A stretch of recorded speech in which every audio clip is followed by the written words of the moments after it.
काशी के प्राचीन घाटों पर सुबह की आरती और घंटियों की गूंज के बीच सावित्री का जीवन एक गहरा सन्नाटा बन गया था। गंगा के किनारे जलती चिताओं की राख अभी ठंडी भी नहीं हुई थी कि उसके मांग का सिंदूर हमेशा के लिए मिट गया था। वह अपनी सफेद सान्ही में लिपटी हुई पत्थर की मूर्ति की तरह सीढ़ियों पर बैठी शून्य में ताक रही थी। उसके पति की मृत्यु ने न केवल उसे विधवा बना दिया था, बल्कि उसे एक ऐसे निष्ठुर समाज के बीच अकेला छोड़ दिया था, जहां एक बेसहारा औरत का जीवन कांटों से भरा होता है। उसकी गोद में उसका 5 साल का बेटा अर्जुन था, जो अभी भी दुनिया की क्रूरता से अनजान अपनी मां के आंचल में मुंह छिपाए सो रहा था। सावित्री जानती थी कि अब उसे ही इस नन्ही जान के लिए पिता और माता दोनों का फर्ज निभाना होगा, चाहे इसके लिए उसे अपने अस्तित्व को ही क्यों न मिटाना पड़े। घर की चारदीवारी के भीतर भूख ने अपना भयानक रूप दिखाना शुरू कर दिया था और जमा पूंजीपति की बीमारी में पहले ही खत्म हो चुकी थी। सावित्री ने अपने स्वाभिमान को एक पोटली में बांधकर रख दिया और काम की तलाश में निकल पड़ी। बनारस की संकरी गलियों में, जहां अमीर व्यापारियों और पुजारियों की हवेलियां थीं, वहां एक विधवा का घर से निकलना भी अपशकुन माना जाता था। लेकिन पेट की आग धर्म और समाज के नियमों से कहीं ज्यादा तेज होती है। उसने कई दरवाजों पर दस्तक दी, कई बार दुत्कार सुनी, लेकिन हर बार अर्जुन का चेहरा उसे वापस लौटने से रोकता रहा। अंत में सेठ रामलाल के घर में उसे झूठे बर्तन मांजने और कपड़े धोने का काम मिल गया। यह वही काम था जिसे करने की कल्पना मात्र से कभी उसका रूह कांप जाती थी। लेकिन आज वही काम उसके और उसके बेटे के जीवन की डोर बन गया था। सर्दियों की ठिठुरती सुबह में, जब पूरा शहर रजाई में दुबका होता था, सावित्री ठंडे पानी के नल के नीचे बैठ जाती थी। बर्फीले पानी में घंटों हाथ डालने से उसकी उंगलियां सुन्न पड़ जाती थीं और त्वचा पर नीले निशान पड़ जाते थे। राख और सस्ते साबुन से बर्तन मांजते मांजते उसकी हथेलियों की खाल उधर गई थी और बिवाइयां फटकर खून देने लगी थीं। हर बार जब वह नमक या मसाले वाला कोई बर्तन धोती, तो उसके जख्मों में ऐसी जलन होती थी जैसे किसी ने अंगारे रख दिए हों, लेकिन उसके मुंह से एक भी आह नहीं निकलती थी। वह अपनी फटी हुई साही के पल्लू से कभी कभी अपनी आंखों के आंसू पोंछ लेती और फिर से बर्तनों के ढेर में खो जाती। उसे हर पल बस यही डर सताता रहता था कि अगर उसने एक दिन भी काम छोड़ा तो अर्जुन के लिए शाम का खाना नहीं बन पाएगा। सेठ रामलाल का घर बहुत बड़ा था और वहां काम का बोझ भी बहुत ज्यादा था, लेकिन सावित्री ने कभी शिकायत नहीं की। घर की मालकिन अक्सर उसे ताने देती थी कि काम ठीक से नहीं हुआ या वह बहुत धीमी है, जो सावित्री के दिल को छलनी कर देता था।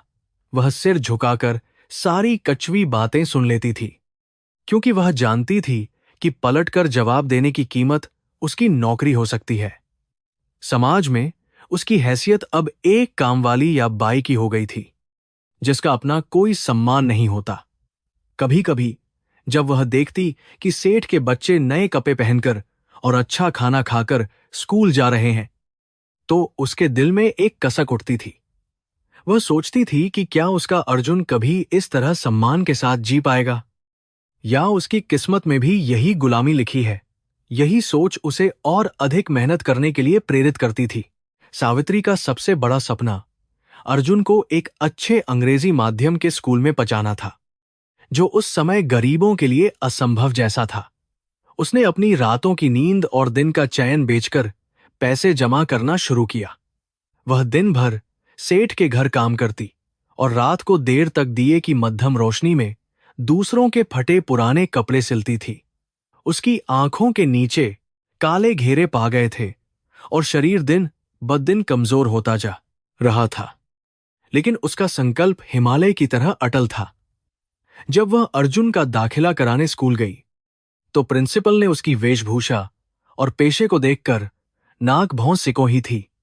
सावित्री ने उस अपमान को विष के घूंट की तरह पी लिया और अपने बेटे की बुद्धिमत्ता की दुहाई दी। उसने प्रण लिया था कि वह अपने बेटे को इस गरीबी के दलदल से निकालकर एक बड़ा आदमी बनाएगी। चाहे इसके लिए उसे अपना खून ही पानी क्यों न बनाना पड़े। एक रात मूसलाधार बारिश हो रही थी और उनकी छोटी सी कोठरी की छत टपक रही थी। घर में खाने के लिए सिर्फ 2 रोटियां बची थीं और अर्जुन भूख से रो रहा था। सावित्री ने बिना एक पल सोचे दोनों रोटियां अर्जुन की थाली में रख दीं और खुद एक गिलास पानी पीकर पेट भर लिया। जब अर्जुन ने पूछा कि मां, तुमने खाना खाया, तो उसने मुस्कुराते हुए झूठ बोल दिया कि उसका पेट भरा हुआ है। उस रात वह भूखी सोई। पेट में मरोन उठ रहे थे, लेकिन अर्जुन को चैन से सोता देख उसकी आत्मा तृप्त थी। ऐसी न जाने कितनी रातें थीं जब सावित्री ने अपनी भूख को अपने आंचल में छुपा लिया था। वह जानती थी कि उसके हिस्से का निवाला ही उसके बेटे के शरीर में ताकत बनेगा। यह त्याग किसी किताब में नहीं लिखा जाने वाला था। यह तो बस एक मां का मूक बलिदान था। अर्जुन जैसे जैसे बड़ा हो रहा था, उसकी पढ़ाई का खर्च भी बढ़ता जा रहा था।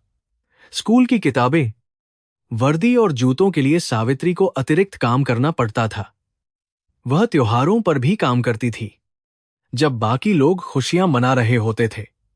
दिवाली के दिन, जब पूरा बनारस दीपों की रोशनी से जगमगा रहा होता था, सावित्री के घर में तेल न होने के कारण अंधेरा छाया रहता था। वह अर्जुन को बहलाने के लिए कहती कि असली रोशनी तो ज्ञान की होती है, और जब वह पढ़ लिखकर बड़ा आदमी बनेगा तो उनका घर सबसे ज्यादा रोशन होगा। वह अपनी पुरानी साड़ियों को जोकर अर्जुन के लिए सर्दियों के कपड़े बनाती, ताकि उसे ठंड न लगे। भले ही वह खुद पुरानी शॉल में ठिठुरती रहे, उसका हर सांस, हर धक्कन सिर्फ और सिर्फ अर्जुन के भविष्य के लिए समर्पित था। समाज की नजरें एक जवान विधवा के लिए हमेशा क्रूर होती हैं, और सावित्री को अक्सर गंदी नजरों और भद्दे इशारों का सामना करना पड़ता था। गली के कुछ मंचले और यहां तक कि कुछ रसूखदार लोग भी उसे अकेला पाकर अनुचित प्रस्ताव देने की कोशिश करते थे। लेकिन सावित्री अग्नि की तरह पवित्र थी। उसने अपने चरित्र पर कभी कोई दाग नहीं लगने दिया। वह अपने आसपास एक अदृश्य दीवार खड़ी करके चलती थी, और उसकी सबसे भारी ढाल उसका मातृत्व था। वह जानती थी कि अगर उसने एक भी गलत कदम उठाया तो उसका सीधा असर अर्जुन के जीवन पर पड़ेगा। उसने अपनी जवानी, अपनी इच्छाएं और अपने सपने सब कुछ उस भट्टी में झोंक दिए थे, जिसमें तपकर अर्जुन को सोना बनना था। उसका जीवन एक तपस्या बन चुका था, जिसका एकमात्र फल उसके बेटे की सफलता थी। वर्षों बीतते गए और सावित्री का शरीर समय से पहले ही बूढ़ा होने लगा था। उसकी कमर झुक गई थी, बाल सफेद हो गए थे और आंखों की रोशनी कम होने लगी थी। लेकिन जब भी अर्जुन स्कूल से अच्छे नंबर लेकर आता, तो सावित्री का चेहरा खिल उठता था, जैसे उसे दुनिया का सारा खजाना मिल गया हो। वह अनपढ़ थी, लेकिन वह अर्जुन की किताबों को ऐसे निहारती थी जैसे वे कोई पवित्र ग्रंथ हों।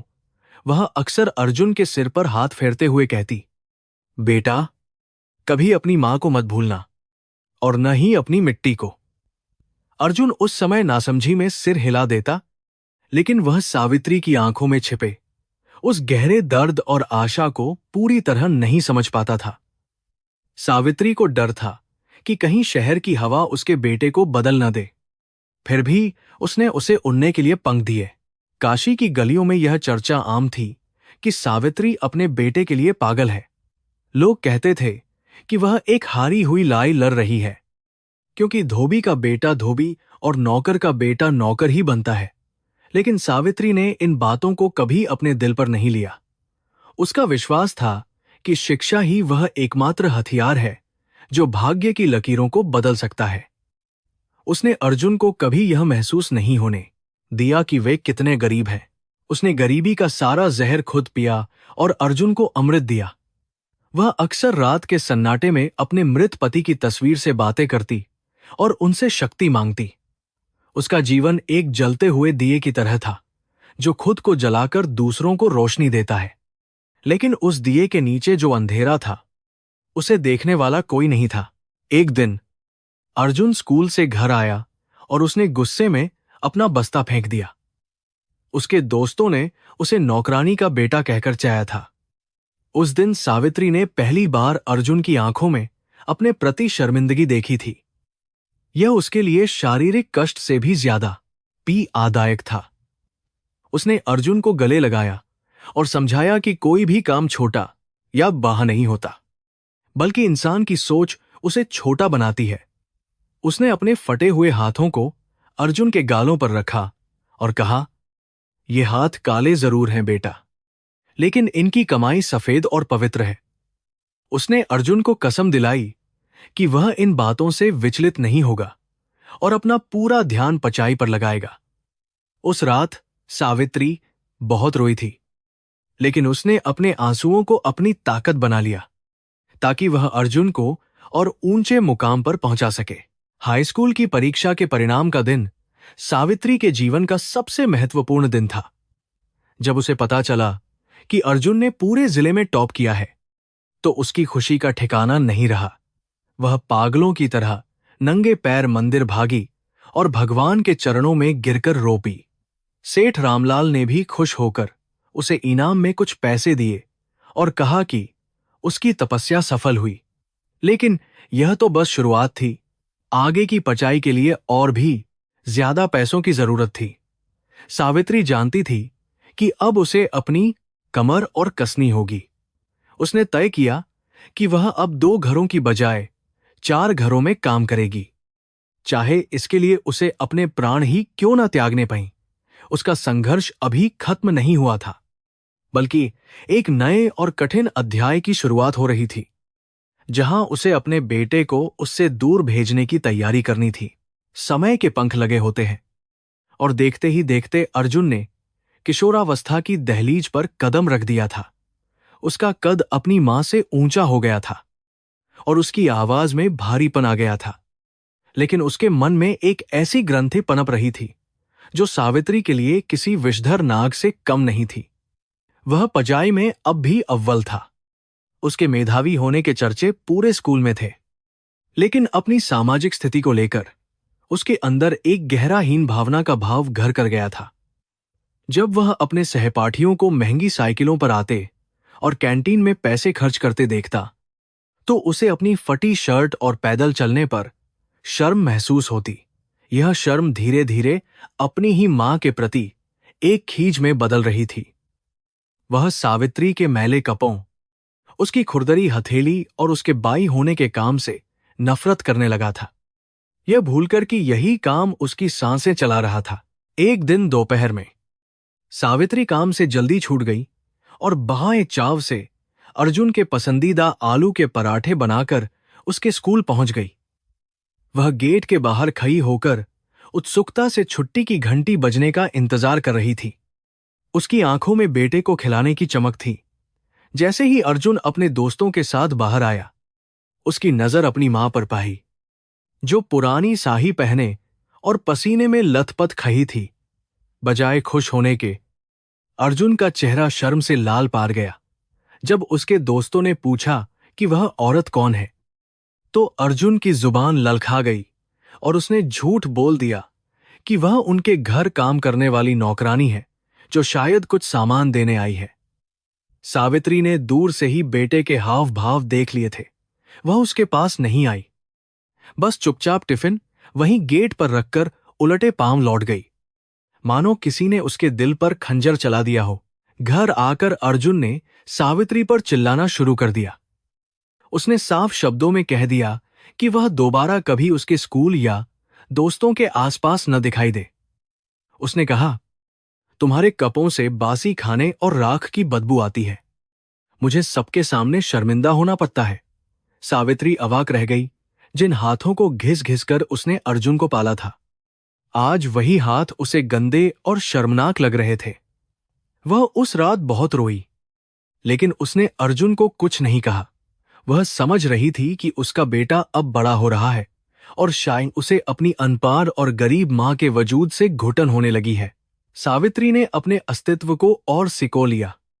वह अर्जुन की दुनिया से गायब होने की कोशिश करने लगी, ताकि उसकी परछाई भी बेटे की इज्जत पर न पड़े। यह एक मां की सबसे बड़ी हार थी, जहां उसे अपने ही बेटे के प्रेम से बेदखल किया जा रहा था। 12वीं कक्षा के परिणाम आए और उम्मीद के मुताबिक अर्जुन ने न केवल शहर में बल्कि पूरे राज्य में नाम रोशन किया। उसे मुंबई के एक प्रतिष्ठित इंजीनियरिंग कॉलेज में दाखिला मिल गया था। यह खबर सुनते ही सावित्री का सीना गर्व से छौहा हो गया। लेकिन यह खुशी क्षणिक थी। दाखिले की फीस और मुंबई में रहने का खर्च इतना ज्यादा था कि सावित्री की कई जन्मों की कमाई भी कम पड़ जाती। अर्जुन के चेहरे पर मुंबई जाने का उत्साह था, लेकिन सावित्री के माथे पर चिंता की लकीरें गहरी हो गई थीं। उसने सेठ रामलाल से मदद मांगी, लेकिन इतनी बड़ी रकम देना उनके लिए भी संभव नहीं था। हर तरफ से निराशा हाथ लगने के बाद सावित्री की नजर उस पुराने लोहे के संदूक पर पाज, जिसमें उसकी गृहस्थी की सबसे कीमती और आखिरी निशानी सुरक्षित रखी थी। सावित्री ने कांपते हाथों से संदूक खोला और लाल कपड़े में लिपटी हुई अपनी शादी की सोने की बालियां झुमके निकाली। ये बालियां उसके स्वर्गीय पति ने उसे मुंह दिखाई में दी थीं और यह उसके सुहाग की आखिरी निशानी थी। बुरे से बुरे वक्त में भी, जब घर में खाने को दाना नहीं था, तब भी सावित्री ने इन्हें बेचने का ख्याल मन में नहीं लाया था।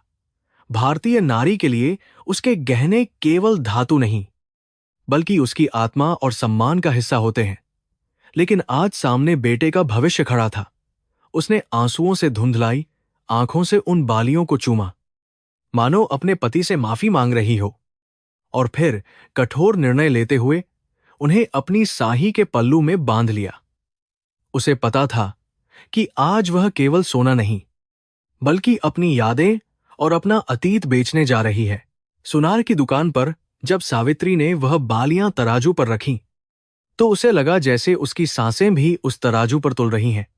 सुनार ने सोने की शुद्धता जांची और नोटों की एक गड्डी सावित्री के हाथ में थमा दी। वह पैसे लेकर घर लौटी तो उसका मन भारी था, लेकिन संकल्प दृढ़ था। जब उसने वह पैसे अर्जुन के हाथ में रखे तो अर्जुन की आंखें चमक उठीं। उसने एक बार भी यह नहीं पूछा कि मां के पास इतने पैसे कहां से आए। उसकी नजर अचानक सावित्री के खाली कानों पर पी, जहां कल तक सोने की बालियां झिलमिलाती थीं। लेकिन उसने नजरें फेर लीं। उसका स्वार्थ और महत्वाकांक्षा उस समय उसकी संवेदनाओं पर हावी हो गए थे। उसने मन ही मन सोचा कि यह जरूरी था, और जब वह कमाएगा तो मां को और गहने बनवा देगा। लेकिन वह यह नहीं जानता था कि जो बिक गया वह अनमोल था। मुंबई जाने की तैयारियों के बीच घर में एक अजीब सी खामोशी छा गई थी। सावित्री रात रात भर जागकर अर्जुन के लिए बेसन के लड्डू और मठरी बनाती रही, ताकि परदेश में उसे घर के खाने की याद ना आए। वह उसके कपड़े तह करती, उसका सामान बांधती और बार बार उसे हिदायतें देती कि समय पर खाना खाना और बुरी संगत से बचना। अर्जुन हां करके उसकी बातों को टाल देता। उसे अब बस इस छोटी सी कोठरी, बनारस की तंग गलियों और गरीबी की बदबू से आजादी चाहिए थी। वह उस पतंग की तरह था जो डोर तो मां के हाथ में थी, लेकिन उसकी निगाहें खुले आसमान और ऊंची उहान पर टिकी थीं। उसे इस बात का जरा भी एहसास नहीं था कि उसकी इस उहान के लिए जमीन पर किसी के पंख हमेशा के लिए कतर दिए गए हैं। विदाई का दिन आ गया। बनारस जंक्शन पर भारी भी थी। यात्रियों का शोर और कुल्ली की आवाजें वातावरण में गूंज रही थीं। सावित्री सिर पर अर्जुन का भारी बैग और हाथ में खाने का थैला लिए भीड़ को चीरती हुई प्लेटफार्म पर पहुंची। ट्रेन सीटी बजाते हुए प्लेटफार्म पर आ लगी। धक्का मुक्की के बीच सावित्री ने अर्जुन को उसकी सीट पर बैठाया।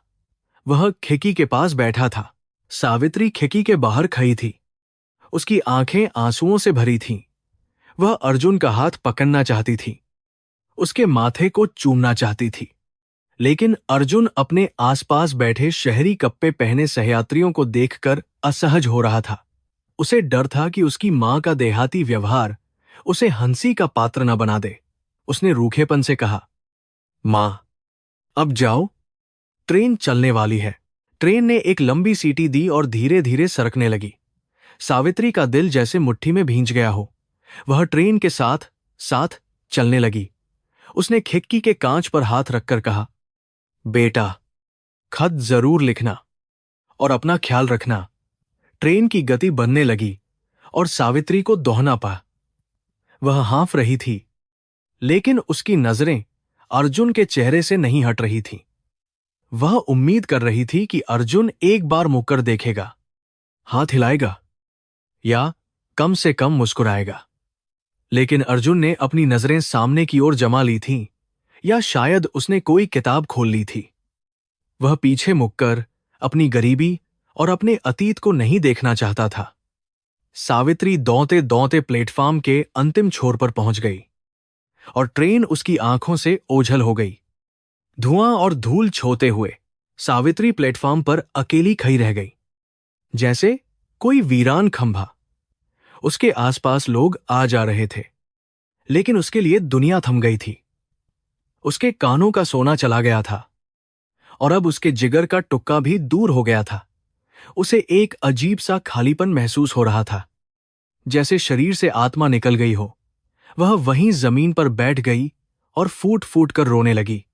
यह आंसू विदाई के कम और एक अनजाने डर के ज्यादा थे। यह डर की जो पक्षी आज घोंसला छोकर उड़ा है, क्या वह कभी वापस लौटकर उस डाल पर बैठेगा जहां से उसने उड़ना सीखा था।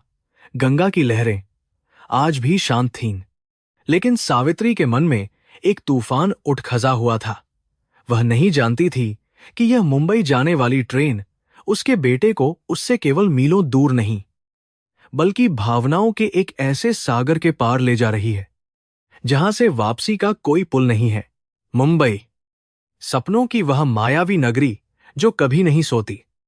उसने बनारस के उस सीधे सादे लड़के को अपनी बाहों में ऐसे जक्खा कि उसका अतीत कहीं दम तोड़ गया। अर्जुन जब पहली बार विक्टोरिया टर्मिनस पर उतरा था, तो वह भी में खोया हुआ एक चेहरा था, लेकिन जल्द ही उसने शहर की रफ्तार को अपना लिया। गगनचुंबी इमारतें, सरपट भागती गाजियां और समुद्र की लहरों के शोर ने उसके दिमाग से गंगा की शांत लहरों और घाटों की यादों को धुंधला कर दिया। उसने महसूस किया कि यहां केवल प्रतिभा की नहीं, बल्कि पैकेजिंग की कद्र होती है। अपनी पहचान बदलने की होड़ में उसने सबसे पहले अपनी भाषा और पहनावे को बदला। वह अब अंग्रेजी ऐसे बोलता था जैसे वह उसकी मातृभाषा हो, और उसके कपड़े हमेशा ब्रांडेड होते थे। उसने अपने व्यक्तित्व पर एक ऐसा मुखौटा छा लिया था जिसके पीछे सावित्री का लाडला बेटा कहीं दबकर रह गया था। कॉर्पोरेट जगत की सीढ़ियां छोड़ते हुए अर्जुन ने सीखा कि सफलता पाने के लिए भावनाओं का गला घोटना पड़ता है। वह अपनी कंपनी में अपनी काई मेहनत और तीक्ष्ण बुद्धि के लिए जाना जाने लगा, लेकिन साथ ही अपने रूखे और निर्मम व्यवहार के लिए भी। उसने अपने सहकर्मियों को पीछे छोड़ने के लिए हर साम दाम, दंड भेद का इस्तेमाल किया।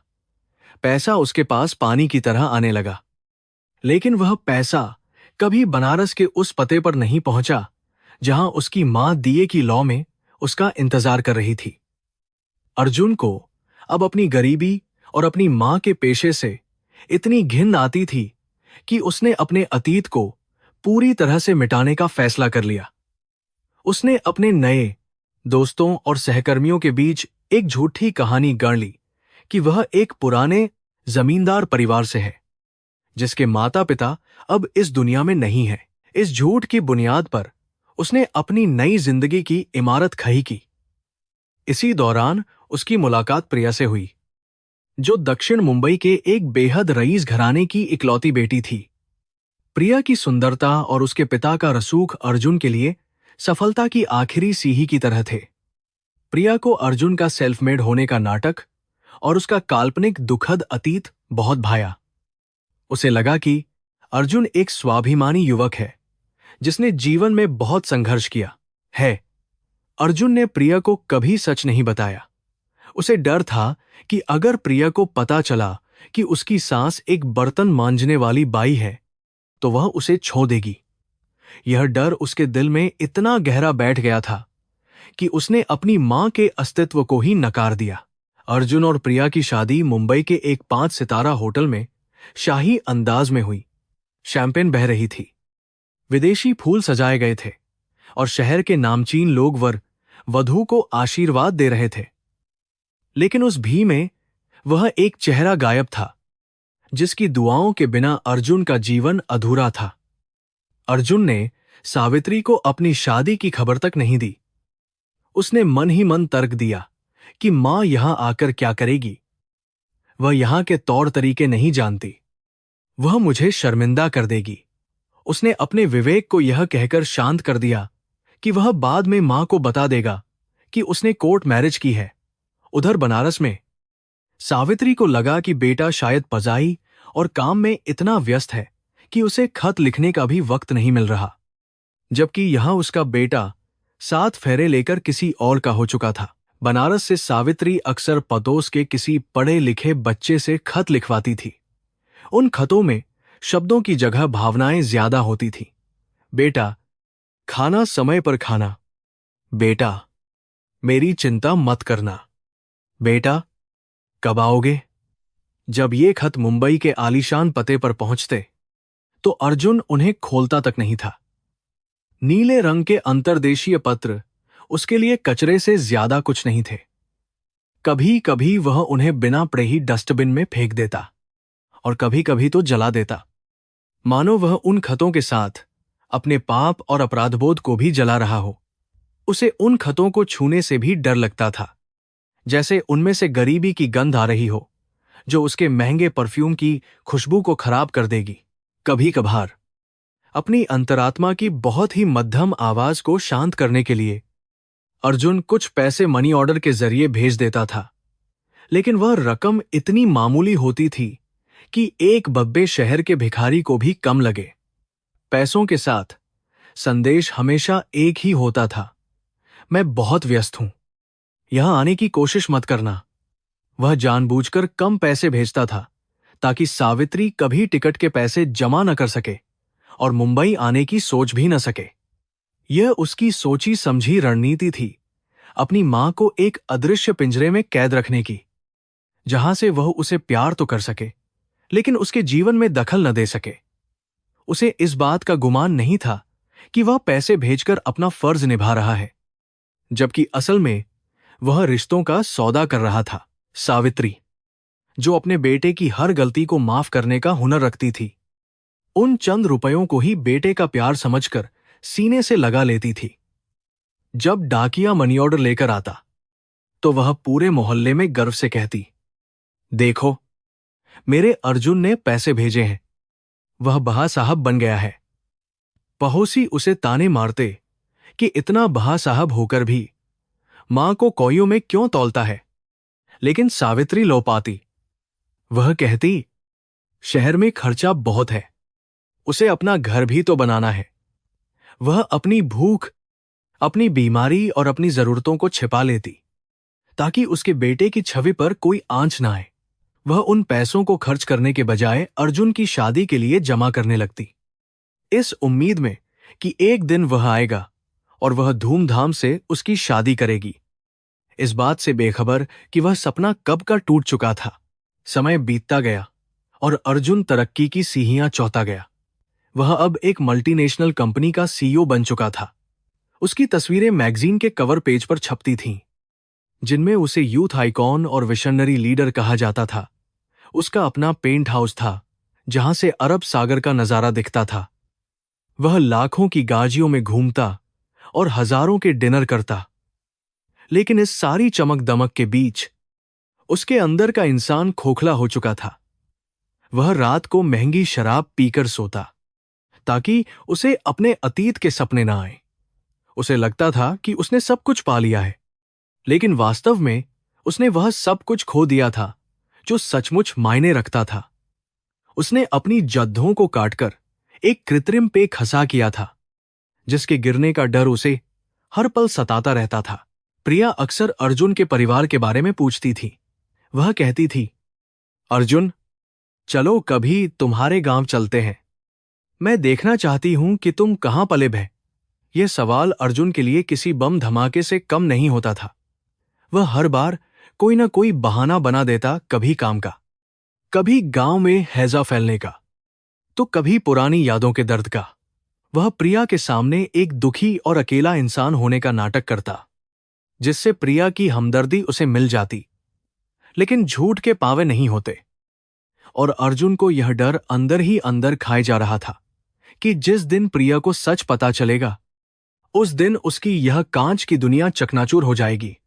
वह अपनी ही पत्नी से, अपने ही जीवन साथी से अपनी सबसे बड़ी सच्चाई छिपा रहा था। उधर बनारस में सावित्री अब बहुत कमजोर हो चुकी थी। उसकी आंखें दरवाजे पर टिकी रहती थीं। हर आहट पर उसे लगता कि अर्जुन आया है। उसकी कोठरी की दीवारें अब गिरने लगी थीं और बारिश में पानी सीधा अंदर आता था।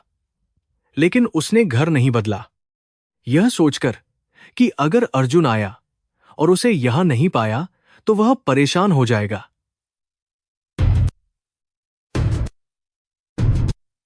सेठ रामलाल, जो अब बहुत बूढ़े हो चुके थे, कभी कभी उसकी सुध ले लेते थे। वह सावित्री की हालत देखकर दुखी होते और उसे समझाते कि वह अर्जुन के पास चली जाए। लेकिन सावित्री कहती, नहीं मालिक, उसने मना किया है। वह बद्दे काम में फंसा है। मैं जाकर उसे परेशान नहीं करना चाहती। एक मां का यह धैर्य और त्याग पत्थर दिल इंसान को भी रुला सकता था। लेकिन मुंबई में बैठे अर्जुन का दिल पत्थर से भी ज्यादा सख्त हो चुका था। अब स्थिति यह थी कि अर्जुन की दुनिया में सावित्री के लिए कोई जगह नहीं थी, सिवाय एक अनचाही याद के। वह अपने आलीशान ऑफिस में बैठकर नैतिकता और मानवीय मूल्यों पर भाषण देता था, जबकि उसकी अपनी जननी 2 वक्त की रोटी के लिए संघर्ष कर रही थी। यह विरोधाभास उसके चरित्र की सबसे बड़ी विडंबना थी। उसने सफलता का चश्मा पहन रखा था, जिससे उसे दुनिया तो रंगीन दिखती थी, लेकिन अपना ही घर काला नजर नहीं आता था। कर्म का चक्र धीरे धीरे घूम रहा था और अर्जुन यह भूल गया था कि इंसान चाहे कितनी भी ऊंची उहान भर ले, उसे उतरना जमीन पर ही होता है। बनारस की गलियों से मुंबई के स्काईलाइन तक का सफर उसने तय तो कर लिया था, लेकिन इस सफर में उसने अपनी आत्मा को पीछे कहीं छो दिया था। सावन का महीना इस बार बनारस में कहर बनकर बरसा था। आकाश से गिरती बूंदें अमृत नहीं, बल्कि गरीबों के लिए आफत बन गई थीं। गंगा का जलस्तर खतरे के निशान से ऊपर बह रहा था और घाटों की सीढ़ियां धीरे धीरे उफनती नदी में समा रही थीं। सावित्री की जर्जर कोठरी, जो पहले ही समय की मार झेल रही थी, अब इस मूसलाधार बारिश के आगे घुटने टेकने लगी थी। छत से टपकता पानी फर्श पर कीचड़ बना रहा था और दीवारों में आई सीलन की बदबू ने सांस लेना दूभर कर दिया था। सावित्री कोने में पड़ी एक पुरानी खाट पर लेटी थी। उसका शरीर बुखार से तप रहा था और खांसी के अनवरत दौरे उसे हर पल तोड़ रहे थे। इस भयावह मौसम में भी, जब उसे अपनी जान की फिक्र होनी चाहिए थी, उसे दीवार पर टंगी अर्जुन की पुरानी और धुंधली तस्वीर के भीगने की चिंता सता रही थी। सावित्री की शारीरिक हालत दिन बदिन बिगड़ती जा रही थी, जैसे पुराने दीपक का तेल खत्म हो रहा हो। उसे आभास हो गया था कि उसके जर्जर शरीर में अब ज्यादा प्राण नहीं बचे हैं। जोड़ों का दर्द और सीने की जकड़न उसे बिस्तर से उठने भी नहीं देती थी।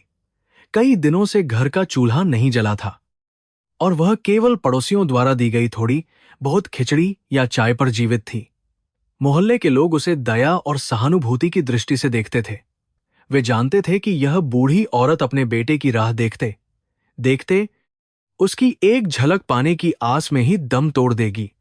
बाहर आंधी चल रही थी, खिड़कियां खड़खड़ा रही थीं, लेकिन सावित्री के अंदर यादों का तूफान उमड़ रहा था। वह ज्वर के प्रलाप में अक्सर अर्जुन का नाम पुकारती, कांपते हाथ हवा में ऐसे बढ़ाती जैसे वह सामने खड़ा हो। एक शाम, जब बारिश का जोर थोड़ा कम हुआ था, सेठ रामलाल सावित्री का हाल चाल लेने उसकी कोठरी में आए। उनके हाथ में एक मुड़ा हुआ हिंदी अखबार था, जिसमें मुंबई के बड़े समाचार छपे थे। उन्होंने कांपते हाथों से अखबार का एक पन्ना सावित्री के सामने फैलाया। वहां अर्जुन की एक बड़ी तस्वीर छपी थी। वह सूट बूट में किसी राजा की तरह चमक रहा था। उसके चेहरे पर सफलता का तेज था। खबर थी कि अर्जुन को देश के सबसे प्रतिष्ठित business tycoon of the year के पुरस्कार से सम्मानित किया जाने वाला है। सावित्री ने अपनी कमजोर और धुंधली आंखों को सिकोड़कर उस तस्वीर को देखा और उसे अपने सूखे होठों से चूम लिया। उसकी आंखों से आंसुओं की अविरल धार बह निकली। यह खुशी के आंसू थे कि उसका बेटा आज इतना बड़ा आदमी बन गया है, और साथ ही यह दुख के आंसू भी थे कि वह इस सफलता के जश्न में कोसों दूर अंधेरे में पड़ी है। सेठ रामलाल ने सावित्री के ज्वर से तपते माथे पर हाथ रखा और गंभीर स्वर में कहा, सावित्री, अब बहुत हो गया। तुम यहां घुट घुट कर मर जाओगी और उसे खबर तक नहीं होगी। जाओ, मुंबई जाओ। उसका इतना बड़ा सम्मान समारोह है। शायद भगवान ने तुम्हें उससे मिलने का और अपने जीते जी उसे देखने का यह आखिरी मौका दिया है। सावित्री हिचकिचाई। उसके कानों में अर्जुन की वह कठोर चेतावनी गूंज रही थी, यहां मत आना। लेकिन ममता का ज्वार बेटे के रूखेपन और अपमान के बांध को तोड़कर बहने लगा। उसने सोचा, शायद अब जब वह इतना बड़ा और सफल आदमी बन गया है तो उसका गुस्सा ठंडा हो गया होगा। शायद अपनी बूढ़ी और बीमार मां को देखकर उसका दिल पसीज जाएगा। मरने से पहले एक बार उसे जी भरकर देखने की अदम्य लालसा ने उसके मृतप्राय शरीर में एक नई ऊर्जा भर दी। मुंबई जाने का निर्णय लेना तो आसान था, लेकिन उसके लिए साधन जुटाना नंगे पांव पहाड़ चढ़ने जैसा था। सावित्री ने अपनी कोठरी के कोने कोने को छान मारा। चावल के डिब्बे के नीचे और मसालों के बीच छिपाए हुए कुछ मुड़े तुड़े नोट और चिल्लर जमा किए। यह उसकी पूरी जिंदगी की जमा पूंजी थी, जिसे उसने अपनी कफन, दफाई और अंतिम संस्कार के लिए बचाकर रखा था। लेकिन आज उसे लगा कि कफन से ज्यादा जरूरी बेटे का दर्शन है, चाहे उसके बाद मृत्यु ही क्यों ना आ जाए। उसने अपनी बची खुची एल्यूमिनियम की डेगची और कुछ पुराने पीतल के बर्तन कबाड़ी को कौड़ियों के भाव बेच दिए। कुल मिलाकर इतने पैसे जमा हुए कि वह किसी तरह मुंबई तक का सामान्य डिब्बे का टिकट खरीद सके। इस उम्र और बीमारी में इतनी लंबी यात्रा करना आत्महत्या के समान था, लेकिन एक मां के लिए पुत्र मोह के आगे शरीर की पीड़ा कोई मायने नहीं रखती। जाने से पहले सावित्री को अचानक याद आया कि अर्जुन को उसके हाथ के बने बेसन के लड्डू कितने पसंद थे। वह बचपन में जिद करके एक बार में 4-4 लड्डू खा जाता था। सावित्री ने अपनी बीमारी और कमजोरी को भुलाकर कांपते हाथों से बेसन भूनना शुरू किया। चूल्हे के धुएं से उसकी खांसी बढ़ गई, आंखों में पानी आ गया और सांस फूलने लगी। लेकिन वह रुकी नहीं। उसने घी की जगह डालडा का इस्तेमाल किया, क्योंकि असली घी उसकी हैसियत से बाहर था। लेकिन उसने उस मिश्रण में अपना ढेर सारा प्यार, आशीर्वाद और ममता मिला दी। जब उसने अपनी झुर्रियों वाली हथेलियों से गोल गोल लड्डू बांधे तो उसे लगा जैसे वह अर्जुन के बचपन को अपनी मुट्ठी में कैद कर रही हो। उसने उन लड्डुओं को एक पुराने स्टील के डिब्बे में रखा और उसे एक साफ कपड़े में कसकर बांध दिया, जैसे कोई अनमोल खजाना हो। यात्रा का दिन आ गया। सावित्री ने अपनी संदूक से सबसे अच्छी लेकिन कई जगह से रफू की हुई एक साफ सूती साड़ी निकाली और पहनी। उसने अपने घर के दरवाजे पर ताला लगाया। हालांकि अंदर चोरी होने लायक कुछ बचा नहीं था, सिवाय यादों के। उसने अपनी देहरी को झुककर प्रणाम किया। शायद उसके अंतर्मन को पूर्वाभास था कि वह यहां दोबारा कभी नहीं लौटेगी। मूसलाधार बारिश में भीगते हुए वह लाठी के सहारे धीरे धीरे स्टेशन की ओर बढ़ी। उसके एक हाथ में कपड़ों की छोटी पोटली थी और दूसरे हाथ में लड्डुओं का वह डिब्बा, जिसे उसने बारिश से बचाने के लिए अपने पल्लू के नीचे सीने से लगा रखा था। रास्ते में कीचड़, पानी और फिसलन ने उसके कदम रोकने की कोशिश की, लेकिन उसका मन शरीर से पहले ही मुंबई पहुंच चुका था। वह हर कदम पर अपने इष्टदेव से प्रार्थना कर रही थी कि बस प्राण निकलने से पहले एक बार अर्जुन से मिलवा दो। बनारस स्टेशन पर महानगरी एक्सप्रेस के जनरल डिब्बे में तिल रखने की भी जगह नहीं थी। लोगों की धक्का मुक्की, पसीने की बदबू और शोर शराबे के बीच सावित्री किसी तरह अपनी जान हथेली पर रखकर अंदर घुस गई। उसे बैठने की सीट मिलनी असंभव थी। इसलिए वह शौचालय के पास 2 सीटों के बीच के गंदे फर्श पर अपना पुराना कपड़ा बिछाकर सिकुड़ कर बैठ गई। उसके चारों ओर मजदूरों और गरीबों का हुजूम था। बीड़ी का धुआं था और बच्चों के रोने की आवाजें थीं। उसका शरीर दर्द से टूट रहा था। बुखार फिर चढ़ने लगा था और प्यास से गला सूख रहा था। लेकिन उसने लड्डुओं के डिब्बे को अपनी गोद से एक पल के लिए भी अलग नहीं किया। उसे डर था कि भीड़ के धक्के में कहीं वे पिचक न जाएं। वह उस लोहे के डिब्बे की रक्षा ऐसे कर रही थी जैसे वह कोहिनूर हीरा हो, क्योंकि यही उसके पास अपने बेटे को देने के लिए एकमात्र सौगात थी। ट्रेन की खड़खड़ आवाज के साथ सावित्री की आंखों के सामने अतीत की फिल्म चल रही थी। वह कभी अर्जुन को गोद में खिलाती दिखती, तो कभी उसे उंगली पकड़कर स्कूल भेजते हुए। वह कल्पना कर रही थी कि जब अर्जुन उसे देखेगा तो दौड़कर उसके चरणों में गिर जाएगा, जैसे बचपन में स्कूल से आने पर करता था। वह उसे गले लगाएगा और कहेगा, मान, तुम क्यों आई? मैं खुद आ रहा था। इस सुनहरे सपने में खोकर वह अपनी भूख और प्यास भूल गई। उसने रास्ते के लिए जो सूखी रोटियां बांध रखी थीं, उन्हें खाने का भी उसका मन नहीं हुआ। उसका पेट खाली था, लेकिन मन आशाओं से भरा था। वह बेचारी इस कड़वे सच से अनजान थी कि जिस बेटे के लिए वह इतनी कष्टदायक यात्रा कर रही है, उसकी दुनिया में अब भावनाओं और रिश्तों के लिए कोई स्थान शेष नहीं है। 24 घंटे से ज्यादा के नरक तुल्य और थका देने वाले सफर के बाद ट्रेन मुंबई के लोकमान्य तिलक टर्मिनस पर पहुंची। सावित्री जब ट्रेन से उतरी तो उसके पैर सुन्न हो चुके थे और शरीर अकड़ गया था। मुंबई की उमस भरी गर्मी, भारी भीड़ और मशीनी शोर ने उसका स्वागत किया। वह प्लेटफॉर्म पर खड़ी होकर चारों ओर भागते लोगों को देख रही थी, जो इंसानों से ज्यादा रोबोट लग रहे थे। किसी के पास एक पल रुकने या किसी वृद्ध की मदद करने का वक्त नहीं था। उसने अपनी चोली में छिपाकर रखा हुआ वह कागज का टुकड़ा निकाला, जिस पर सेठ रामलाल ने अर्जुन के ऑफिस और उस होटल का पता लिख दिया था।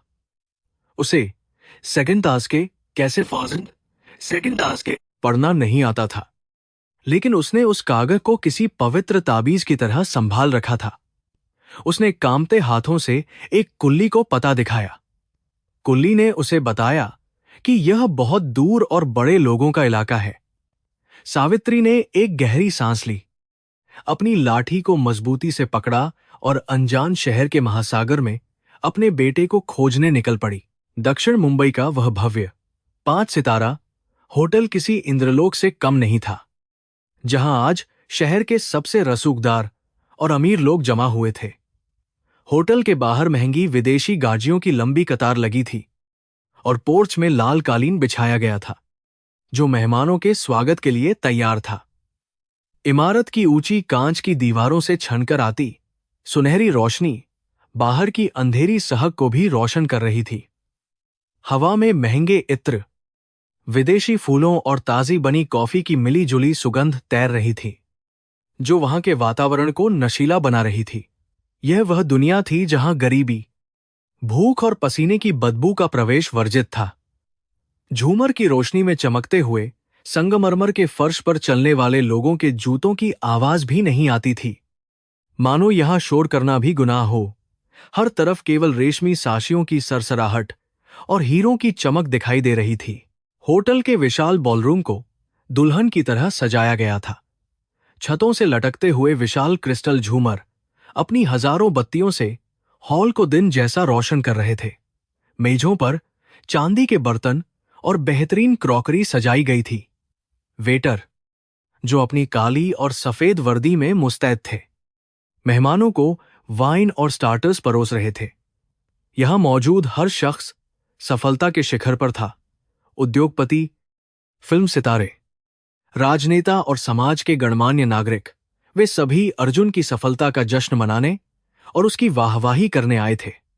उनके लिए अर्जुन एक प्रेरणा था, एक ऐसा सितारा जो अपनी चमक से सबको हैरान कर रहा था। लेकिन वे इस बात से अनजान थे कि इस चमक के पीछे कितना गहरा अंधेरा छिपा है और जिस नींव पर यह इमारत खड़ी है वह कितनी खोखली है।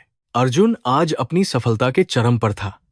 उसने इटालियन डिजाइनर सूट पहना था, उसकी कलाई पर लाखों की घड़ी थी और बालों को सलीके से सेट किया गया था। वह किसी राजकुमार से कम नहीं लग रहा था। उसके चेहरे पर आत्मविश्वास और गर्व का तेज था, लेकिन आंखों में एक अजीब सी शीतलता थी। उसकी पत्नी प्रिया, जो एक मशहूर फैशन डिजाइनर द्वारा तैयार की गई हीरो जजी साई में थी, उसके साथ खई थी।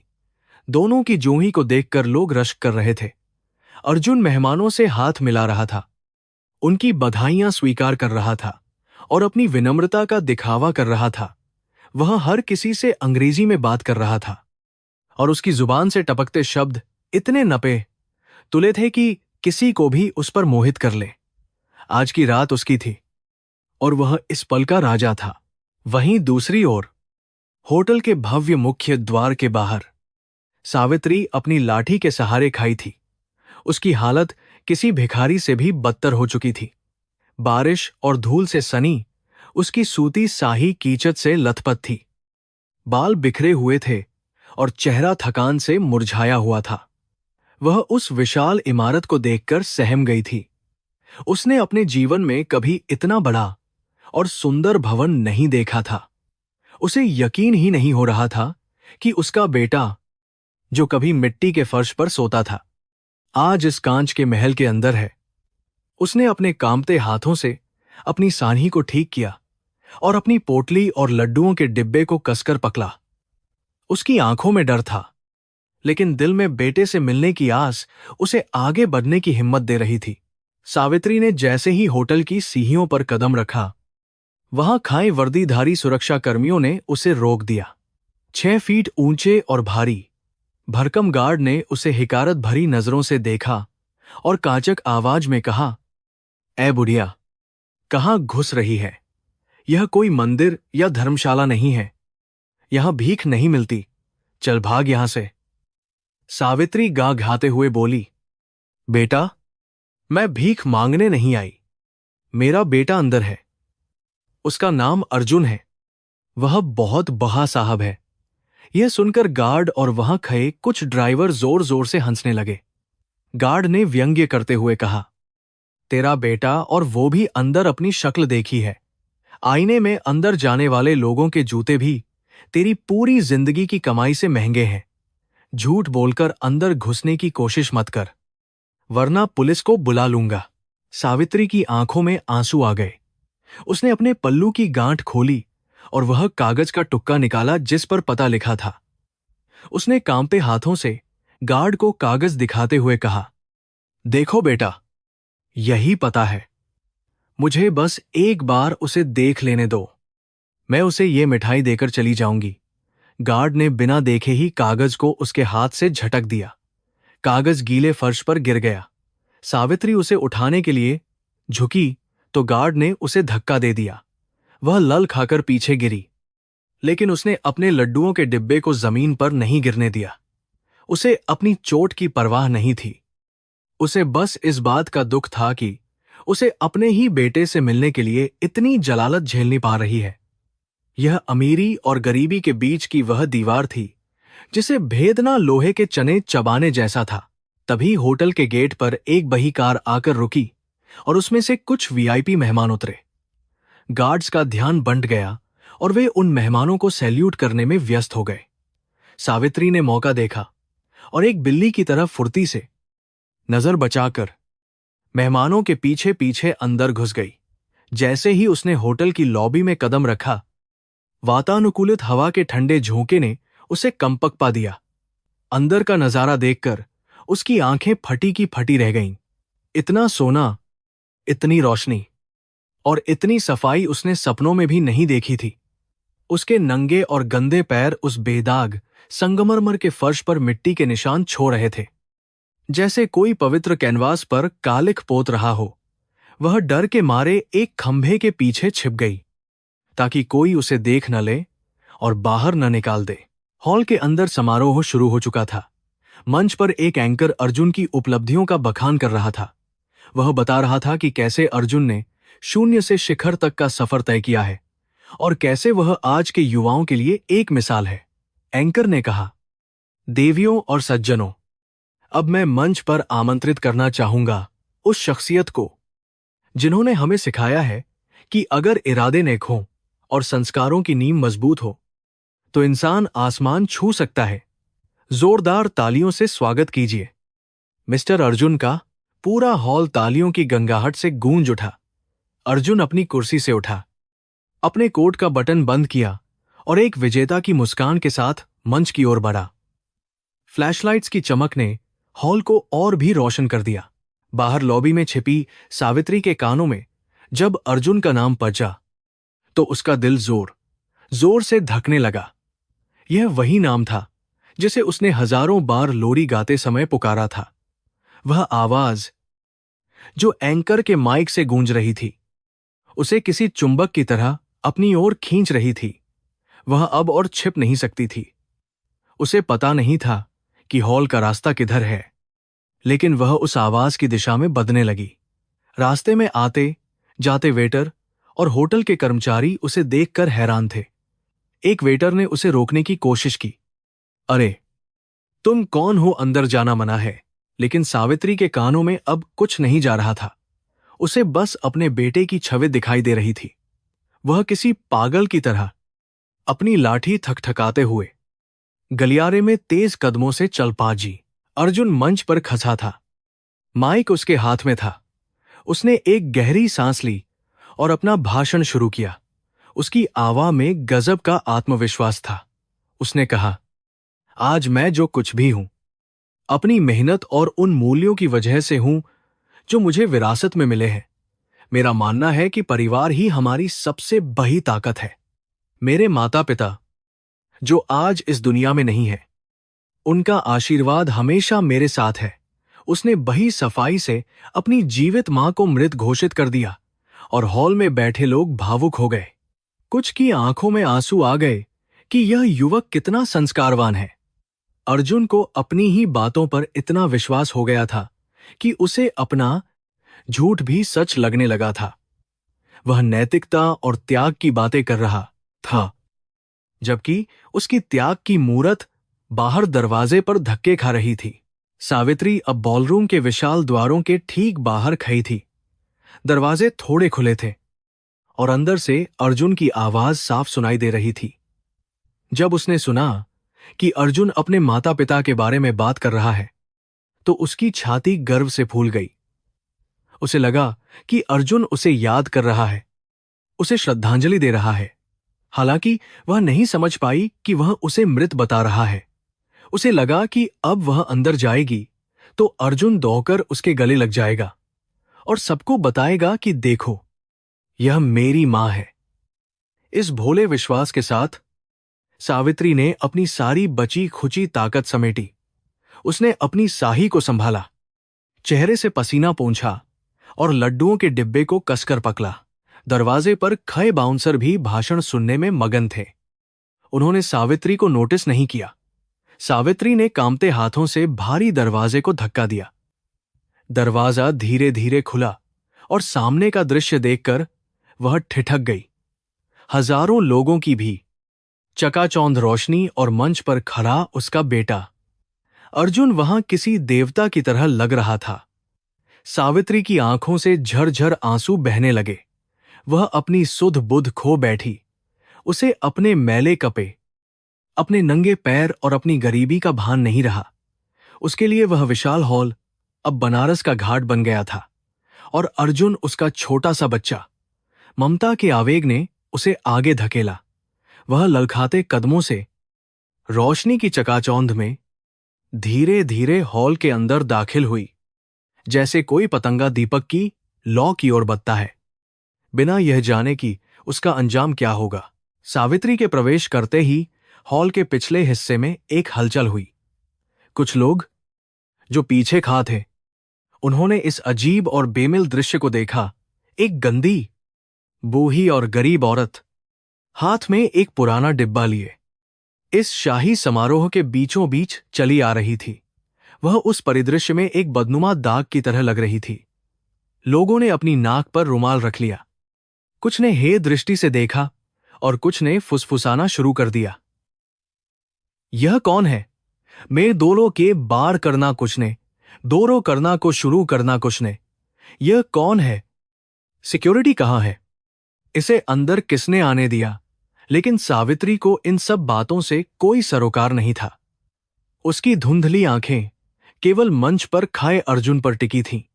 वह धीरे धीरे लेकिन दृढ़ता से उस रेड कारपेट पर चल रही थी जो अर्जुन के लिए बिछाया गया था, लेकिन जो आज एक मां के सब्र और बलिदान का गवाह बनने जा रहा था। हॉल में गूंजती फुसफुसाहट अब एक शोर में बदल रही थी।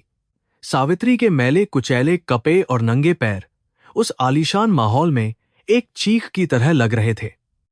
वह लाल कालीन जो विशेष अतिथियों के लिए बिछाया गया था, अब उसके कीचस ने पैरों के निशान से भर गया था।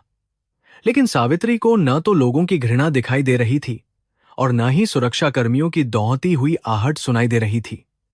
उसकी धुंधली आंखों में केवल मंच पर खजा अर्जुन था, जो उसे किसी देवता सा प्रतीत हो रहा था। वर्षों की तपस्या, अनगिनत रातें, भूखे सोने का दर्द और मीलों का सफर, सब कुछ इस एक पल में सिमट आया था। उसका दिल पसलियों को तोड़कर बाहर आने को बेताब था और ममता का ज्वार हर बांध को तोड़ने के लिए तैयार था। मंच के करीब पहुंचते ही सावित्री के गले से एक ऐसी आवाज निकली जो पिछले कई सालों से उसके सीने में दबी हुई थी। मुन्ना, अरे ओ मेरे मुन्ना। उसकी यह देहाती पुकार उस वातानुकूलित हॉल की शांति को चीरती हुई गूंज उठी। यह आवाज माइक की आवाज से भी ज्यादा तेज थी, क्योंकि इसमें एक मां की आत्मा का क्रंदन था। अर्जुन, जो अपने भाषण के बीच में पानी पीने के लिए रुका था, इस आवाज को सुनकर पत्थर का हो गया।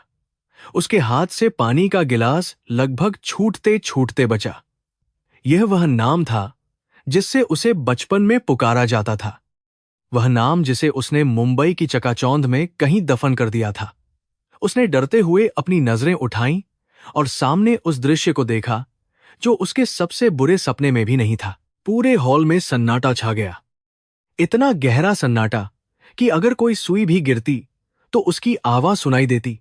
सैकड़ों जोही आंखें एक साथ मंच पर खई अर्जुन और नीचे खई उस फटेहाल बुढ़िया पर टिक गईं। प्रिया, जो पास ही खई थी, ने हैरान होकर अर्जुन की ओर देखा। उसके चेहरे पर सवाल थे। यह कौन है? यह तुम्हें मुन्ना क्यों बुला रही है? अर्जुन का दिमाग सुन्न पड़ गया था। उसके माथे पर पसीने की बूंदें चमकने लगी थीं। वह जानता था कि यह उसके जीवन का सबसे निर्णायक पल है। एक तरफ उसकी जन्म देने वाली मां थी और दूसरी तरफ उसकी सालों की मेहनत से बनाई गई झूठी प्रतिष्ठा। उसके पास सोचने का वक्त नहीं था। उसे अभी और इसी वक्त फैसला लेना था। सावित्री मंच की सीढ़ियों के पास पहुंच चुकी थी। उसकी आंखों से आंसू बह रहे थे, लेकिन चेहरे पर एक अजीब सी खुशी थी। उसने अपनी पोटली से वह पुराना स्टील का डिब्बा निकाला और कांपते हाथों से ऊपर की ओर बहाया। देख मुन्ना, मैं तेरे लिए तेरे पसंद के बेसन के लड्डू लाई हूं। तूने खत नहीं लिखा तो मैं खुद चली आई। देख, मैं आ गई। उसकी आवाज में इतना लान और अपनापन था कि किसी अजनबी का भी दिल पसीज जाए। वह उस पल को जी रही थी जिसका इंतजार उसने हर पल किया था। उसे लगा कि अर्जुन अभी मंच से कूदकर नीचे आएगा और उसे गले लगा लेगा, जैसा वह बचपन में स्कूल से आने पर करता था। प्रिया ने अर्जुन का हाथ पकड़ कर धीरे से पूछा, अर्जुन, यह औरत कौन है? यह तुम्हें अपना बेटा क्यों कह रही है?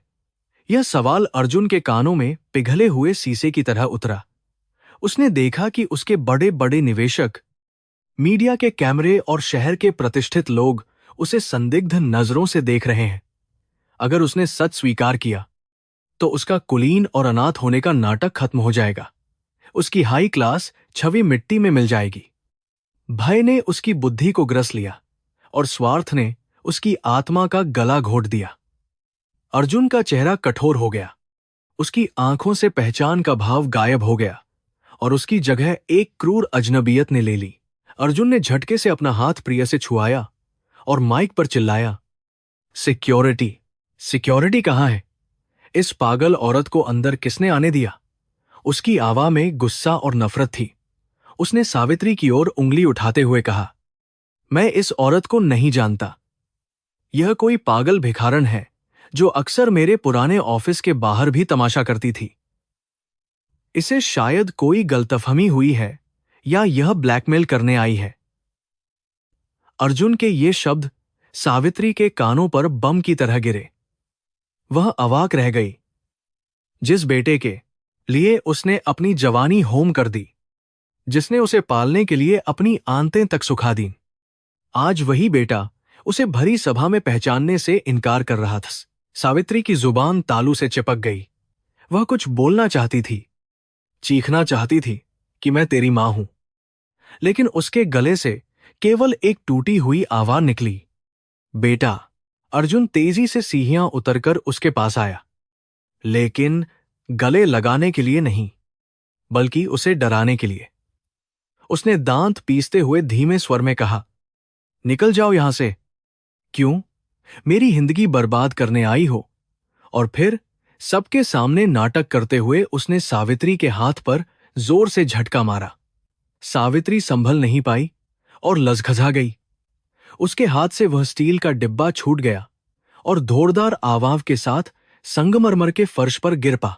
ढक्कन खुल गया और वे बेसन के लड्डू, जो उसने अपनी बीमारी में फूंक फूंक कर बनाए थे, फर्श पर बिखर गए। वह दृश्य हृदय विदारक था। पीले लड्डू जिनमें मां का पसीना और प्यार मिला था, अब अमीर लोगों के चमचमाते जूतों के बीच धूल चाट रहे थे। कुछ लड्डू टूटकर बिखर गए थे, ठीक वैसे ही जैसे सावित्री का दिल चकनाचूर हो गया था। सावित्री अपनी चोट भूलकर पागलों की तरह घुटनों के बल बैठ गई और उन बिखरे हुए लड्डुओं को समेटने लगी। मेरा मुन्ना भूखा होगा, यह उसके लिए है, वह बुदबुदा रही थी। यह दृश्य देखकर वहां मौजूद कुछ लोगों का दिल दहल गया, लेकिन अर्जुन अपनी जगह बुत बना खजा था। उसे अब भी अपनी इज्जत की फिक्र थी, ना कि उस मां की जो उसके पैरों में रेंग रही थी। उसने अपनी क्रूरता की सारी हदें पार कर दी थीं। सुरक्षाकर्मी अब दौड़ते हुए वहां आ गए थे। उन्होंने सावित्री को दोनों बाजुओं से पकड़कर बेरहमी से उठाया। सावित्री ने विरोध नहीं किया। उसके शरीर में अब जान नहीं बची थी। उसकी नौरें अभी भी अर्जुन के चेहरे पर टिकी थीं, जिनमें अब गुस्सा नहीं, बल्कि एक गहरा और अनंत शून्य था। वह देख रही थी कि कैसे उसका अपना खून पानी हो गया। ले जाओ इसे बाहर, अर्जुन ने चिल्लाकर आदेश दिया, और ध्यान रखना कि यह दोबारा इस इमारत के आसपास भी न दिखे। गार्ड्स उसे घसीटते हुए मुख्य द्वार की ओर ले जाने लगे। सावित्री के पैर जमीन पर घिसट रहे थे और उसका वह आधा भरा हुआ लड्डुओं का डिब्बा वहीं फर्श पर लावारिस पचा रह गया, जो उसकी ममता की गवाही दे रहा था। सावित्री को बाहर धकेलने के बाद अर्जुन ने अपने कोट को झांझा और एक गहरी सांस ली। उसने अपने चेहरे पर एक बनावटी मुस्कान ओढ़ी और वापस माइक की ओर बढ़ा। उसने अतिथियों से मांझी मांगते हुए कहा, देवियों और सज्जनों, इस व्यवधान के लिए मैं क्षमा चाहता हूं। जैसा कि आप जानते हैं, सफलता के साथ साथ ऐसे तत्व भी आकर्षित होते हैं जो आपकी छवि खराब करना चाहते हैं। सुरक्षा में चूक हुई है, हम इसे देखेंगे। चलिए शाम को आगे बढ़ते हैं। हॉल में एक अजीब सी खामोशी थी। फिर धीरे धीरे कुछ लोगों ने संकोच के साथ तालियां बजाईं। अर्जुन को लगा कि उसने स्थिति संभाल ली है, लेकिन वह नहीं जानता था कि हॉल के एक कोने में बैठा एक बूढ़ा शख्स खजा हो चुका है, जो अब उस खामोशी को तूफान में बदलने वाला था। अर्जुन ने सोचा था कि तूफान टल गया है और वह फिर से अपनी झूठी शान के किले में सुरक्षित है, लेकिन विधि का विधान कुछ और ही था। हॉल के अंधेरे कोने से एक भारी और गंभीर आवाज गूंजी। ठहरो, यह आवाज किसी और की नहीं, बल्कि सेठ रामलाल की थी, जो इस समारोह के विशिष्ट अतिथियों में से एक थे। वर्षों ने उनके चेहरे को बदल दिया था, इसलिए अर्जुन उन्हें पहचान नहीं पाया था। सेठ रामलाल धीरे धीरे लेकिन दृढ़ कदमों से मंच की ओर बढ़े। उनके हाथ में एक पुरानी पीले पड़ चुके कागजों वाली फाइल थी। उनकी आंखों में आज वह दया नहीं थी जो अक्सर सावित्री के लिए होती थी, बल्कि आज उनकी आंखों में न्याय की वह अग्नि थी जो झूठ को जलाकर राख कर देने के लिए तत्पर थी। पूरा हॉल एक बार फिर सन्न रह गया। सेठ रामलाल ने मंच पर छकर माइक को अपने हाथ में लिया और अर्जुन की आंखों में आंखें डालकर देखा। अर्जुन के चेहरे का रंग हो गया। उसे धुंधली सी याद आई कि यह चेहरा उसके बचपन का हिस्सा है। रामलाल ने भारी आवाज में कहा, अर्जुन, तुमने आज जिस औरत को पागल भिखारन कहकर बाहर फिकवाया है, क्या तुम वाकई उसे नहीं जानते? अर्जुन ने कुछ बोलने की कोशिश की, लेकिन उसके गले से आवाज नहीं निकली। रामलाल ने भी की ओर मुड़कर कहा, देवियों और सज्जनों, आज मैं आपको एक ऐसी कहानी सुनाना चाहता हूं जो सफलता की नहीं, बल्कि उस नींव की है जिसे इस इमारत ने कुचल दिया है। यह कहानी उस पागल औरत की है जिसने इस लड़के को राजा बनाने के लिए खुद को भिखारी बना लिया। रामलाल ने फाइल खोली और एक एक करके पुराने पीले पड़ चुके दस्तावेज हवा में लहराए। ये देखो, उन्होंने गरजते हुए कहा, ये वो रसीदें हैं जब तुम्हारी मां ने अपनी सुहाग की निशानियां, अपनी बालियां बेचकर तुम्हारी फीस भरी थी। यह वो हिसाब है जब उसने मेरे घर 20 साल तक झूठे बर्तन मांझे ताकि तुम टाई पहनकर स्कूल जा सको। उन्होंने बताया कि कैसे सावित्री ने कैचाके की ठंड में ठंडे पानी से काम करके अपने हाथ गला दिए, कैसे वह रातों को भूखी सोई ताकि अर्जुन का पेट भर सके। हॉल में बैठी महिलाओं की आंखों में आंसू आ गए।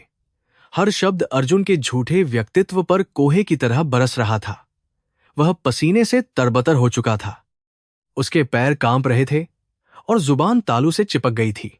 सेठ जी ने आगे कहा, तुम कहते हो तुम अनाथ हो। तुम अनाथ नहीं हो अर्जुन, तुम अभागे हो।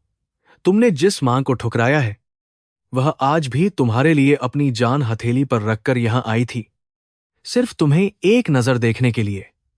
उन्होंने फर्श पर बिखरे हुए और पैरों से कुचले गए लड्डू की ओर इशारा किया और रुंधे गले से कहा, ये लड्डू बेसन के नहीं हैं, ये उस मां के कलेजे के टुके हैं जिसे तुमने अपने अहंकार के जूतों तले रौंद दिया है। प्रिया, अर्जुन की पत्नी, यह सब सुनकर सन्न रह गई थी। उसने अर्जुन की ओर घृणा और अविश्वास से देखा। जिस पति पर उसे कल तक गर्व था, आज वह उसे दुनिया का सबसे बौना और नीच इंसान लग रहा था। पूरे हॉल में शेम शेम धिक्कार है कि आवाजें गूंजने लगीं। जो लोग कुछ मिनट पहले अर्जुन के लिए तालियां बजा रहे थे, अब वे उसे ऐसे देख रहे थे जैसे वह कोई घृणित अपराधी हो। अर्जुन ने सफाई देने की कोशिश की, प्रिया, मेरी बात सुनो, यह सब झूठ है। लेकिन प्रिया ने उसे रोक दिया। उसने अर्जुन का हाथ झटक दिया और अपनी अंगूठी निकालकर उसकी ओर फेंक दी। उसने कहा, मुझे एक गरीब पति मंजूर हो सकता था अर्जुन, लेकिन एक ऐसा अमीर पति नहीं जो अपनी मांग का सौदा करके यहां तक पहुंचा हो। अर्जुन उस विशाल मंच पर बिल्कुल अकेला पड़ गया था। उसकी सारी उपलब्धियां, सारे अवार्ड और सारी दौलत उस एक सच के सामने मिट्टी हो गई थी। उसका ब्रांड और उसकी इमेज हमेशा के लिए कलंकित हो चुकी थी। होटल के बाहर सावित्री अब रो नहीं रही थी। उसका रोना अब सूख चुका था। जब उसे अंदर से धक्के मारकर निकाला गया था, उसी पल उसके अंदर का वह अदृश्य धागा टूट गया था जो उसे अर्जुन से जोड़े रखता था। वह समझ गई थी कि उसका मुन्ना अब मर चुका है और जो अंदर है वह केवल एक पत्थर की मूरत है। उसने अपनी साही से धूल जाही, अपनी लाठी उठाई और अंधेरी सड़क पर चल पी। उसने पीछे मुड़कर उस आलीशान होटल को नहीं देखा। उसका बेटा, जिसके लिए वह जीती थी, अब उसके लिए मर चुका था। यह एक मां की सबसे बजी हार थी, लेकिन साथ ही उसकी मुक्ति भी थी। उसने अपने मोह का त्याग कर दिया था और शून्यता को स्वीकार कर लिया था। अर्जुन पागलों की तरह होटल के बाहर भागा, शायद डैमेज कंट्रोल करने के लिए या शायद क्षणिक ग्लानि के कारण, लेकिन वहां केवल सन्नाटा था और बारिश की तेज बौछारें थीं। सावित्री जा चुकी थी। मुंबई की भी और अंधेरे में कहीं विलीन हो चुकी थी। अर्जुन वहां सड़क पर खड़ा रहा। बारिश की बूंदें उसके महंगे सूट को भिगो रही थीं और उसके आंसुओं को छिपा रही थीं। उसके पास सब कुछ था, पैसा, शोहरत, ताकत, लेकिन आज वह दुनिया का सबसे गरीब इंसान था। उसके कानों में सेठ रामलाल के शब्द गूंज रहे थे और आंखों के सामने फर्श पर बिखरे हुए लड्डू तैर रहे थे। कर्म का पहिया पूरा घूम चुका था। उसने अपनी जाहें काटी थीं और अब वह एक सूखे हुए वृक्ष की तरह खड़ा था, जिसे न तो धरती का आसरा था और न ही आसमान की छाया।